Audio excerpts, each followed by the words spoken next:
Hello. याच्या आधी आपण 7 पंचवार्षिक योजना पाहिलेल्या आहेत. आता याची आपली 8वी पंचवार्षिक योजना आपल्याला पाहायची आहे. तर सुरुवात करूया योजनेच्या कालावधीपासून. योजनेचा कालावधी जो आहे तो 1 एप्रिल 1992 ते 31 मार्च 1997 असा आहे. 1 एप्रिल 1992 ते 31 मार्च 1997. योजनेचे जे अध्यक्ष आहेत ते नरसिंहराव आणि HD देवगौडा असे दोन अध्यक्ष होते योजनेचे. नरसिंहराव हे जे होते ते मार्च 1996 पर्यंत आणि HD देवगौडा जे होते ते मार्च 1996 नंतर असे योजनेचे दोन अध्यक्ष होते. ठीक आहे. योजनेचे जे उपाध्यक्ष होते ते प्रणव मुखर्जी आणि मधु दंडवते. ओके. तर प्रणव मुखर्जी हे जे होते ते मार्च 1996 पर्यंत आणि मधु दंडवते मार्च 1996 नंतर. ओके. आता योजनेचे जे प्रतिमान आहे ते राव आणि मनमोहन प्रतिमान किंवा त्याला आपण उखाजा म्हणजे उदारीकरण, खाजगीकरण आणि जागतिकीकरण किंवा त्याला LPG आपण असं म्हणतो. ठीक आहे. तर हे जे उखाजे जे प्रतिमान होतं ते जॉन W मिलर प्रतिमानावरती आधारित होतं आणि या प्रतिमानालाच आपण निर्यात प्रधान आर्थिक वृद्धीचे प्रतिमान असं सुद्धा म्हणतो. ओके. ठीक आहे. हे तर योजनेचे प्रतिमान तुम्हाला समजलं. राव मनमोहन प्रतिमान, उखाजा प्रतिमान हे जॉन W मिलर यांच्या प्रतिमानावरती आधारित. तसेच या प्रतिमानाला निर्यात प्रधान आर्थिक वृद्धीचे प्रतिमान असे सुद्धा म्हटलं जातं. ठीक आहे. तर आता योजनेचा संकल्पित GDP दर आपण ठरवला होता 5.7%, पण प्रत्यक्षामध्ये साध्य झाला 6.5%. ठीक आहे. याच्यापेक्षा जास्त साध्य झाला प्रत्यक्षामध्ये. योजनेवरचा जो प्रस्तावित खर्च आहे तो 4,34,120 कोटी खर्च करावायचा होता, पण वास्तविक किती खर्च झाला? 4,74,121 कोटी रुपये. आता कोणत्या क्षेत्रावरती किती टक्के खर्च करण्यात आला आहे? ऊर्जावरती 27%, सामाजिक सेवावरती 22%, कृषी आणि वाहतूकवरती 21%, उद्योगावरती 10%. म्हणजे सर्वात जास्त ऊर्जा क्षेत्रावरती खर्च करण्यात आला. योजनेचं नाव काय सांगता येईल? मानवी विकास किंवा मनुष्यबळ विकास असं योजनेचं नाव होतं. 8व्या पंचवार्षिक योजनेचं नाव काय? मानवी विकास किंवा मनुष्यबळ विकास. ओके. आता योजनेदरम्यान सुरू करण्यात आलेले विविध विकास कार्यक्रम किंवा योजना कोणत्या होत्या त्या पाहूया आपण. तर पहिली आहे ती संगम योजना. सुरू कधी झाली? 15 ऑगस्ट 1996 सुरू झाली. उद्दिष्ट काय होतं या संगम योजनेचं? तर अपंग व्यक्तींच्या गटाला स्वयंरोजगारासाठी 15,000 रुपयांचे अर्थसहाय्य उपलब्ध करून देणे. ठीक आहे. तर असं हे संगम योजनेचं उद्दिष्ट होतं. अपंग व्यक्तींच्या गटाला स्वयंरोजगारासाठी 15,000 रुपयांचे अर्थसहाय्य उपलब्ध करून देणे. सुरुवात कधी झाली? 15 ऑगस्ट 1996 पासून. ओके. नंतर आहे गंगा कल्याण योजना. सुरू कधी झाली? फेब्रुवारी 1997. ओके. याचं उद्दिष्ट काय? आता ॲक्च्युली गंगा कल्याण नावामध्येच आहे, नदी आहे, त्याच्यामध्ये स्रोत येणार पाण्याचे. उद्दिष्ट काय होतं? भूगर्भातील जमिनीवरील पाण्याच्या स्रोतांचा शोध आणि त्यांचा विकास करण्यासाठी गंगा कल्याण योजना सुरू केली फेब्रुवारी 1997 रोजी. ओके. नंतरची योजना आहे मध्यान्ह आहार योजना. सुरू कधी झाली? 15 ऑगस्ट 1995. ओके. याचं उद्दिष्ट काय होतं? तर शाळेतील विद्यार्थ्यांची पट नोंदणी, उपस्थिती वाढवणे आणि शाळेच्या मधल्या सुट्टीत पोषक आहार पुरवणे. तर हे असं मध्यान्ह आहार योजनेचं उद्दिष्ट होतं. ओके. नंतर आहे राष्ट्रीय महिला कोषची स्थापना झाली 1992-93. उद्देश काय होता याचा? असंघटित क्षेत्रातील निर्धन महिलांच्या वित्तीय गरजा पूर्ण करणे आणि या कोषाचे पदसिद्ध अध्यक्ष कोण असतात? तर महिला आणि बालविकास राज्यमंत्री हे राष्ट्रीय महिला कोषचे पदसिद्ध अध्यक्ष असतात. स्थापन कधी झाला? 1992-93. नंतर आहे आश्वासित रोजगार योजना EAS एम्प्लॉयमेंट अश्युरन्स स्कीम. सुरू कधी झाली? ही 2 ऑक्टोबर 1993 रोजी सुरू झाली आणि याचा उद्देश काय? तर 100 दिवस रोजगार मजुरीचे आश्वासन देण्यासाठी आश्वासित रोजगार योजना सुरू करण्यात आली. किती दिवसांचं? 100 दिवस रोजगार मजुरीचे आश्वासन देण्यासाठी आश्वासित रोजगार योजना ही सुरू करण्यात आली 2 ऑक्टोबर 1993 रोजी. नंतर आहे पंतप्रधानांची रोजगार योजना PMRY. यालाच आपण काय म्हणतो? प्राईम मिनिस्टर्स रोजगार योजना. सुरू कधी झाली? 2 ऑक्टोबर 1993 रोजी. ओके. स्वयंरोजगाराची योजना असं सुद्धा याला म्हटलं जातं. आता या योजनेअंतर्गत 18 ते 35 वयोगटातील तरुणांना आणि कमीत कमी 8वी पास असणाऱ्या तरुणांना लघु उद्योगासाठी 2 लाख रुपये आणि लघु व्यवसायासाठी 1 लाख रुपयापर्यंतची मदत जिल्हा उद्योग केंद्रामार्फत या पंतप्रधान रोजगार योजनेअंतर्गत दिली जाते. ठीक आहे. आता ही जी योजना आहे ती पंतप्रधान रोजगार निर्मिती योजना PMEGP मध्ये विलीन झालेली आहे. ओके. पंतप्रधान रोजगार योजना ही PMEGP मध्ये विलीन झालेली आहे. तर ही अशी पंतप्रधानांची रोजगार योजना. त्याच्यानंतर आहे महिला समृद्धी योजना सुरू झाली. कधी सुरू झाली? 2 ऑक्टोबर 1993 रोजी. उद्दिष्ट काय? ग्रामीण महिलांमध्ये बचतीची प्रवृत्ती वाढीस लावण्यासाठी ही महिला समृद्धी योजना सुरू करण्यात आली. नंतर आहे खासदार स्थानिक क्षेत्र विकास योजना. 23 डिसेंबर 1993 सुरू झाली. खासदार स्थानिक क्षेत्र विकास योजना 23 डिसेंबर 1993 रोजी सुरू झाली. तर हे सुरुवातीला 5 लाख रुपयापर्यंतचा निधी प्रतिवर्षी प्रत्येक खासदारामागे स्थानिक क्षेत्रात विकास करण्यासाठी दिला जात होता. मात्र आता तो 5 कोटी रुपयापर्यंत वाढवलेला आहे. म्हणजे प्रत्येक खासदाराला 5 कोटी रुपये मिळतात. ओके. नंतर आहे म्हणजे स्थानिक क्षेत्रात विकास करण्यासाठी प्रत्येक खासदाराला आता 5 कोटी रुपयापर्यंत मिळतात. ठीक आहे. नंतर आहे राष्ट्रीय सामाजिक सेवा योजना. 15 ऑगस्ट 1995 सुरू झाली. ही राष्ट्रीय सामाजिक सेवा योजना ही वृद्धांच्या संदर्भामध्ये होती. तर यामध्ये Indira Gandhi national old age pension scheme, Annapurna योजना आणि नॅशनल बेनिफिट स्कीम या 3 योजना याच्यामध्ये मोडतात. राष्ट्रीय सामाजिक सेवा योजनेमध्ये कोणकोणत्या योजना मोडतात? तर Indira Gandhi national old age pension scheme, Annapurna योजना आणि नॅशनल बेनिफिट स्कीम ह्या ज्या 3 योजना आहेत त्या राष्ट्रीय सामाजिक सेवा योजनामध्ये मोडतात. आणि ही योजना कधी सुरू झाली? 15 ऑगस्ट 1995 रोजी. ओके. नंतर आहे सिट्रा. सिट्रा म्हणजे काय? Supply of improved tools for rural artisans. Okay. म्हणजे ग्रामीण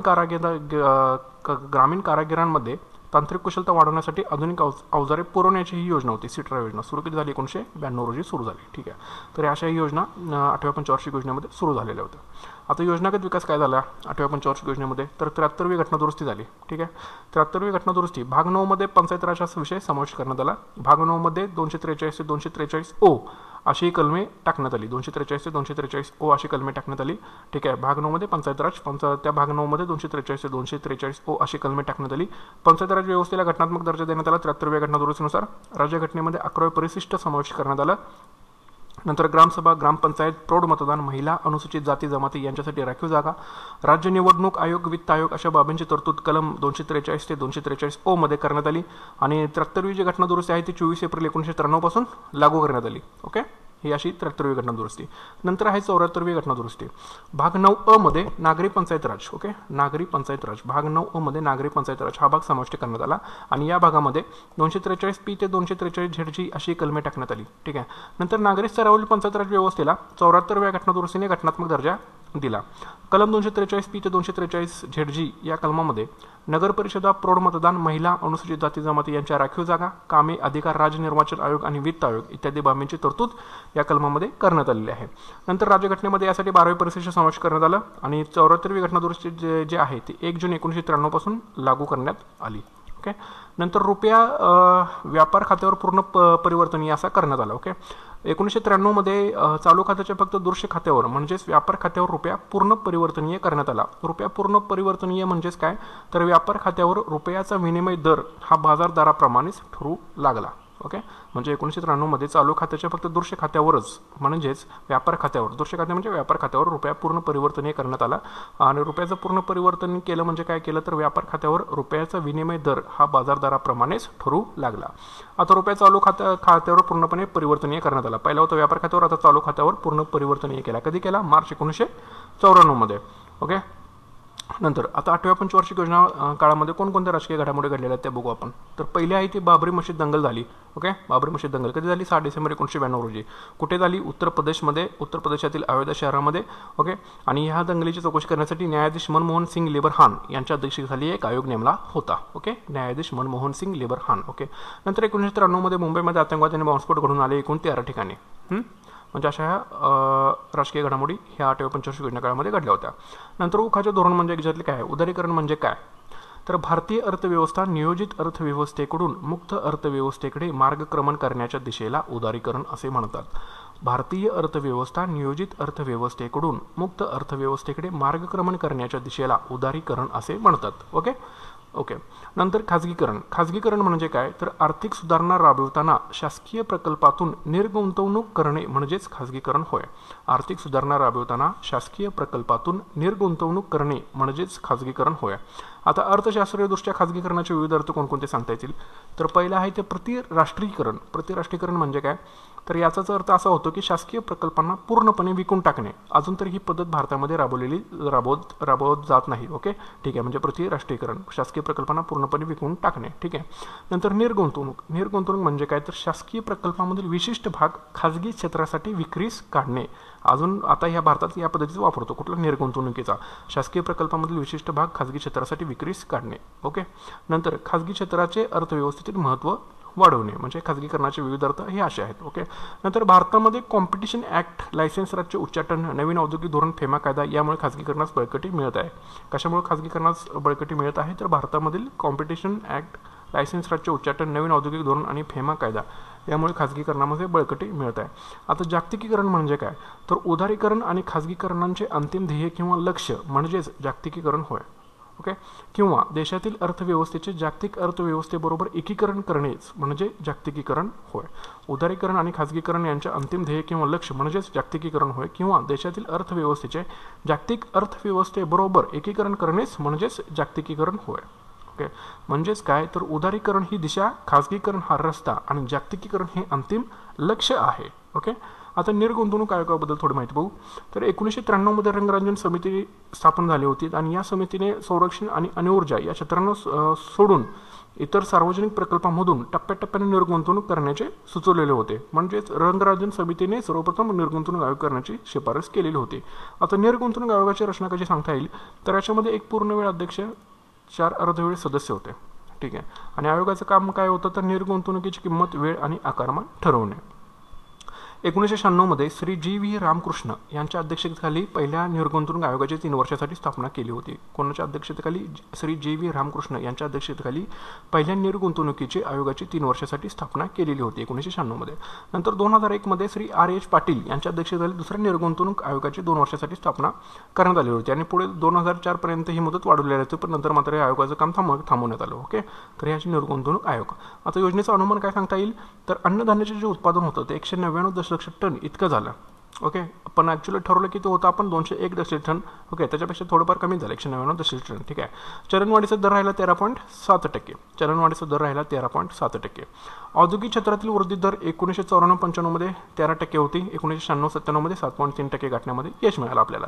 नंतर राष्ट्रीय उत्पन्नामध्ये एकूण 4.9% वाढ झाली. राष्ट्रीय उत्पन्नात 4.9% वाढ झाली. ओके, आता इम्पॉर्टंट काय, 8व्या पंचवार्षिक योजनेपासून आदेशात्मक नियोजन पूर्णपणे सोडून सूचक नियोजनाचा अवलंब प्रथमच करण्यात आला. ओके, तर ही अशा पद्धतीने ही आपली 8वी पंचवार्षिक योजना आहे. तर याच्यामध्ये लक्षात ठेवण्यासारख्या कोणकोणत्या गोष्टी आहेत? योजनेचा कालावधी 1 एप्रिल 1992 ते 97. अध्यक्ष नरसिंहराव एच डी देवेगौडा, उपाध्यक्ष प्रणव मुखर्जी, मधु दंडवते. योजनेचे प्रतिमान राव मनमोहन प्रतिमान, उकाजा धोरण जॉन डब्ल्यू मिलर प्रतिमावरती आधारित. संकल्पित GDP 5.6, प्रत्यक्ष सध्या 6.5. खर्च कोणत्या क्षेत्रावर किती खर्च करण्यात सर्वात जास्त? ऊर्जा क्षेत्रावरती खर्च करण्यात आला 27%. योजनेचं नाव काय? मानवी विकास किंवा मनुष्यबळ विकास. कोणकोणते कार्यक्रम सुरू करण्यात आले? संगम योजना, गंगा कल्याण योजना, मध्यान्ह आहार योजना, राष्ट्रीय महिला कोष, आश्वासित रोजगार योजना, पंतप्रधानांची रोजगार योजना, महिला समृद्धी योजना, खासदार स्थानिक क्षेत्र विकास योजना, राष्ट्रीय सामाजिक सेवा योजना, सिट्रा योजना. योजनागत विकास काय काय झाला? 73वी घटना दुरुस्ती झाली, 74वी घटना दुरुस्ती झाली. रुपया व्यापार खात्यावर पूर्ण परिवर्तनीय करण्यात आला, चालू खात्यावर पूर्ण परिवर्तनीय करण्यात आला. राजकीय घडामोडी कोणकोणत्या घडलेल्या आहेत? बाबरी मशीद दंगल झाली, 1993 मुंबई इथे बॉम्बस्फोट झाले, 13 ठिकाणी एकूण. उदारीकरण कर म्हणजे काय माहीत पाहिजे, खाजगीकरणाची व्याख्या काय ते माहीत पाहिजे, जागतिकीकरण म्हणजे काय ते माहीत पाहिजे, निर्गुंतवणूक आयोग माहीत पाहिजे. ओके, रंगरांजन समिती पहिल्यांदा होती, नंतर याची रचना काय आहे निर्गुंतवणूक आयोगाची ती आपल्याला माहीत पाहिजे. ओके, पहिला अध्यक्ष कोण होते निर्गुंतवणूक आयोगाचे, नंतर आर एच पाटील. ओके, हे दुसरे अध्यक्ष दुसऱ्या निर्गुंतवणूक आयोगाची स्थापना करण्यात आली. ठीक आहे, योजनेचं अनुमान काय 199 दशलक्ष टन इतकं उत्पन्न झालं, 13.7% चलनवाढीचा दर राहिला. औद्योगिक क्षेत्रामध्ये किती वृद्धी झाली आणि राष्ट्रीय उत्पन्नामध्ये एकूण 4.9% वृद्धी झाली. आणि 8व्या पंचवार्षिक योजनेपासून आदेशात्मक नियोजन पूर्णपणे सोडून आपण सूचक नियोजनाचा असा अवलंब करण्यात आलेला आहे. ओके, तर ही आपली अशी 8वी पंचवार्षिक योजना आहे. इथून पुढच्या योजना ते थोड्याफार मोठ्या आहेत. ओके, जर समजलं नसेल तर पुन्हा व्हिडिओ रिवाइंड करून तुम्ही नक्कीच बघा, याचं उद्दिष्ट वगैरे सगळे माहीत पाहिजेत. याच्यावरती 8 ते 12 ह्या पंचवार्षिक खूप इम्पॉर्टंट आहेत. याच्यावरती 100% ते प्रश्न विचारू शकतात. ओके, हा व्हिडिओ आवडला असेल तर नक्कीच लाईक करा, काही समजलं नसेल तर नक्कीच खालती कॉमेंट करा. ओके, आणि subscribe my channel for the latest videos and lectures. Okay, thank you.